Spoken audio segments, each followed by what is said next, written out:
Hi guys, welcome to pharma talks. കുറച്ച് നാളുകൾക്ക് ശേഷം ഞാൻ ഇന്നാട്ടോ പഠിക്കാനിരിക്കുന്നത്. അത് കാണാനും ഉണ്ട്. എൻ്റെ സ്റ്റഡി ടേബിളിൻ്റെ കോലാണ് ഈ കാണുന്നത്. കുറേ നാളായി പഠിച്ചിട്ട് അതൊക്കെ തട്ടിക്കൊട്ടി ആദ്യം വൃത്തിയാക്കേണ്ടി വന്നു. അതാണ് എൻ്റെ ആദ്യത്തെ ടാസ്ക്. ഞാൻ ഹോസ്റ്റലിൽ നിന്ന് ലീവ് എടുത്തിട്ട് കുറച്ചാൾ വീട്ടിൽ വന്നിരിക്കുക. വോട്ടൊക്കെ അല്ലേ, അതിൻ്റെ സന്തോഷമുണ്ട്. അപ്പോഴാണ് ഓർത്തത് നേരത്തെ ക്രെബ് സൈക്കിൾ ഞാൻ കംപ്ലീറ്റ് ചെയ്തിട്ടില്ലല്ലോ. അത് ആദ്യം ചെയ്യാൻ നോക്കിയെങ്കിലും നടന്നില്ല, ഇന്നും നടന്നില്ല. എൻ്റെ ഫാമിലിയും കസിൻസും ഒക്കെ ഉണ്ടായിരുന്നു വീട്ടിൽ. അപ്പം അവരുടെ കൂടെയൊക്കെ കളിച്ചുകൊണ്ട് അങ്ങനെ നടന്നു. അതല്ലെങ്കിൽ വീട്ടിൽ വന്നിട്ടുണ്ടെങ്കിൽ ഞാനൊരു ചിൽ മൂഡാണ്. അതിൻ്റെ ഇടയിലാണെങ്കിൽ ആൻറ്റിയുടെ മോള് വന്നിട്ട് എനിക്കൊരു ഡാൻസ് പഠിപ്പിച്ചു തരുമോ എന്ന് പറഞ്ഞ് എൻ്റെ പുറകെ കൂടെ. അങ്ങനെ പിന്നെ അവൾക്ക് ഡാൻസ് പഠിപ്പിക്കുന്ന തിരക്കിലായിപ്പോയി ഞാൻ. അങ്ങനെ ഞാൻ അവൾക്ക് ഡാൻസൊക്കെ സെറ്റാക്കി കൊടുത്തിട്ടുണ്ട്. ഇനി എന്നാൽ പിന്നെ പഠിക്കാമെന്ന് വിചാരിച്ച് പഠിക്കാനിരിക്കുമ്പോൾ ആണെങ്കിൽ നേരത്തെ ആനിയുടെ മോക്ക് കളിപ്പിച്ചു കൊടുത്ത ഡാൻസിൻ്റെയും പാട്ടിൻ്റെയും വീഡിയോ എൻ്റെ മൈൻഡിൽ കൂടെ പോകുന്നതല്ലാണ്ട് വേറെ ഒരു പ്രയോജനവും ഇല്ല. എന്നാ പിന്നെ വിചാരിച്ചു 2 മോട്ടിവേഷൻ വീഡിയോ കാണാമെന്ന്. 2 മോട്ടിവേഷൻ വീഡിയോ കണ്ടപ്പോൾ തന്നെ ഞാൻ സെറ്റായി. ഇനി ഇപ്പൊ പഠിച്ചു തുടങ്ങണം. അതിനായി സിലബസ് ഒന്ന് എടുത്ത് നോക്കിയപ്പോൾ കടല് പോലുള്ളൊരു സിലബസ്. അത് മൊത്തം ഇനി ക്ലിയർ ചെയ്യണം. ഒരു ദിവസം കൊണ്ടൊന്നും ഇത് ക്ലിയർ ചെയ്യാൻ പറ്റൂല. അപ്പൊ ഞാൻ വിചാരിച്ച് ഒരു ദിവസത്തിൽ ഒരു ചാപ്റ്റർ ക്ലിയർ ചെയ്യാം. അങ്ങനെ ഞാൻ റീപ്രൊഡക്റ്റീവ് സിസ്റ്റത്തിലേക്കായി. റീപ്രൊഡക്റ്റീവ് സിസ്റ്റത്തിൽ നമുക്ക് മെയിൽ റീപ്രൊഡക്റ്റീവ് സിസ്റ്റവും പഠിക്കാനുണ്ട്, ഫീമെയിൽ റീപ്രൊഡക്റ്റീവ് സിസ്റ്റവും പഠിക്കാനുണ്ട്. പിന്നെ പഠിക്കാനുള്ളത് സെക്സ് ഹോർമോൺ പഠിക്കാനുണ്ട്, പിന്നെ ഫിസിയോളജി ഓഫ് മെൻസ്ട്രേഷൻ പഠിക്കാനുണ്ട്, ഫെർട്ടിലൈസേഷൻ പഠിക്കാനുണ്ട്, പെർമാറ്റോജെനിസിസ് പഠിക്കാനുണ്ട്, ഓജെനിസിസ് പഠിക്കാനുണ്ട്, പ്രഗ്നൻസി ആൻഡ് പാച്ചുറേഷൻ പഠിക്കാനുണ്ട്. അങ്ങനെ കുറേ പഠിക്കാനുണ്ട്. അതിൽ ഞാൻ ആദ്യം പഠിക്കുന്നത് ഫീമെയിൽ റീപ്രൊഡക്റ്റീവ് സിസ്റ്റം ആണ്.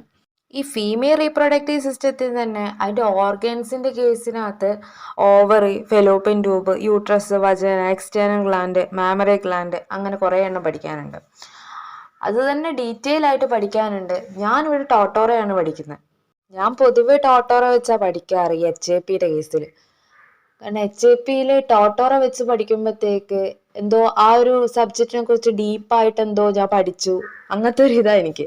അപ്പൊ എനിക്ക് അതാണ് ഇഷ്ടം, ടോട്ടോറ വെച്ച് പഠിക്കാനാണ് എനിക്കിഷ്ടം. അപ്പൊ ഞാൻ എപ്പോഴും ടോട്ടോറ വെച്ചാ പഠിക്കാറ്. നിങ്ങളും അങ്ങനെ തന്നെയാണോ? നമ്മളിപ്പോൾ എന്ത് പഠിക്കുകയാണെങ്കിലും നമ്മളിപ്പം ഒരു വലിയൊരു ബുക്ക് വെച്ചിട്ടാണ് പഠിക്കുന്നുണ്ടെങ്കിലും നമ്മൾ എന്ത് ചെയ്യുക, ഒരു ലെക്ചർ നോട്ട് നമ്മൾ ഉണ്ടാക്കണം. ലെക്ചർ നോട്ട് നോക്കി നമ്മൾ പഠിച്ചുകൊണ്ടിരിക്കുന്ന ടൈം തന്നെ ലെക്ചർ നോട്ട് എഴുതുമ്പോഴത്തേക്ക് നമ്മുടെ ബ്രെയിനിലേക്ക് കയറുന്ന സ്പീഡ് വളരെ കൂടുതലായിരിക്കും. പെട്ടെന്ന് നമുക്ക് ബ്രെയിനിലേക്ക് കയറും. അപ്പം നമ്മൾ എപ്പോഴും ലെക്ചർ നോട്ട് എഴുതിക്കൊണ്ടിരിക്കുക. അങ്ങനെ നോട്ട് പ്രിപ്പയർ ചെയ്യുന്നതുകൊണ്ട് നമുക്ക് ഒരു ഉപകാരം കൂടിയുണ്ട്. എക്സാമിന് നമ്മൾക്ക് ഈ ടോട്ടോറ മൊത്തം വായിക്കാനൊന്നും നമുക്ക് പറ്റത്തില്ലല്ലോ. അല്ലെങ്കിൽ നമുക്ക് ഏതെങ്കിലും ആ ബുക്ക് മൊത്തം വായിക്കാൻ നമുക്ക് പറ്റത്തില്ലല്ലോ. അപ്പം നമ്മുടെ ഈ ലെക്ചർ നോട്ട് നോക്കിയാൽ മതി. അതിനകത്ത് നമ്മൾ ഷോർട്ടായിട്ട് പല കാര്യങ്ങളും നമുക്ക് മനസ്സിലാകുന്ന രീതിയിൽ നമ്മൾ എഴുതിയിട്ടുണ്ടാവും. ആ കാര്യം നമ്മൾ ഒരിക്കലും മറക്കത്തുമില്ല. നമ്മൾ ആ എക്സാമിൻ്റെ തലേ ദിവസം അല്ലെങ്കിൽ ആ ഒരു ടൈം ഇങ്ങനെ വായിച്ചു നോക്കുമ്പോഴത്തേക്ക് നമുക്ക് പെട്ടെന്ന് നമുക്ക് ആ കാര്യങ്ങൾ നമുക്കിങ്ങനെ ഓർമ്മ വന്നുകൊണ്ടിരിക്കും. അപ്പം നമ്മൾ എപ്പോഴും പഠിക്കുമ്പോൾ ലെക്ചർ നോട്ട് എഴുതുക. ഞാനിപ്പോൾ പ്രിപ്പയർ ചെയ്ത ലെക്ചർ നോട്ടാണ് ഇത്. ഇതിനകത്ത് ഞാൻ ഷോർട്ട് പോയിൻ്റ്, കീവേഡ്സ്, അതുപോലത്തെ കാര്യങ്ങളൊക്കെ വെച്ചിട്ടാണ് എഴുതിയിരിക്കുന്നത്. അപ്പോൾ ഇതെനിക്ക് വായിച്ചു നോക്കുമ്പോൾ പെട്ടെന്ന് മനസ്സിലാവും. ഇതിനകത്ത് അങ്ങനെ കടൽ പോലെയൊന്നും ഞാൻ എഴുതിയിട്ടില്ല. ഇമ്പോർട്ടൻ്റ് ആയിട്ടുള്ള കാര്യങ്ങൾ, എന്താ ഇത്, ഫീമെയിൽ റീപ്രൊഡക്റ്റീവ് സിസ്റ്റം എന്ത്, അങ്ങനത്തെ കാര്യങ്ങൾ മാത്രമേ എഴുതിയിട്ടുള്ളൂ. അപ്പോൾ ഇതുപോലെ എല്ലാവരും ലെക്ചർ നോട്ട് എഴുതുക. പിന്നെ നമ്മൾ എപ്പോഴും കോൺസെൻട്രേറ്റഡ് ആയിട്ട് തന്നെ പഠിക്കുക. കോൺസെൻട്രേഷൻ ഇല്ലാതെ പഠിച്ചാൽ എനിക്ക് തലയിൽ കയറുകയില്ല. എനിക്കെന്നല്ല, ആർക്കും കയറില്ല. അല്ലെങ്കിൽ ഒരു എക്സ്ട്രാ ടാലൻ്റ് ഉള്ള കുട്ടിയായിരിക്കണം. എനിക്ക് കോൺസെൻട്രേറ്റ് ചെയ്തിട്ട് ഇരുന്ന് പഠിച്ചാൽ മാത്രമേ എനിക്ക് കയറത്തുള്ളൂ. നമ്മളിപ്പോൾ ഒരു കാര്യം പഠിക്കുകയാണെങ്കിൽ അതിൽ തന്നെ ഫുൾ കോൺസെൻട്രേഷൻ കൊടുത്ത് പഠിക്കാം.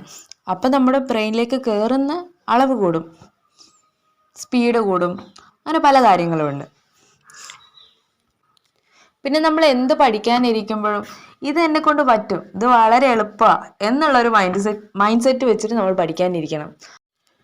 ഇത് വളരെ വലുതാ, എന്നെ കൊണ്ട് ഇത് പറ്റത്തില്ല, ഇത് ഇത് ഭയങ്കര വലിയ സിലബസാ, ഇത് എന്നെ കൊണ്ട് കവർ ചെയ്യാൻ പറ്റുമോ, പഠിച്ചാൽ ഇനി ഓർമ്മ നിൽക്കുമോ, എന്നെ കൊണ്ട് പറ്റൂല എന്നുള്ള മൈൻഡ് സെറ്റിൽ പഠിച്ചിട്ടുണ്ടെങ്കിൽ നിങ്ങൾക്ക് ഒരു കാലത്തും കയറാൻ പോകുന്നില്ല.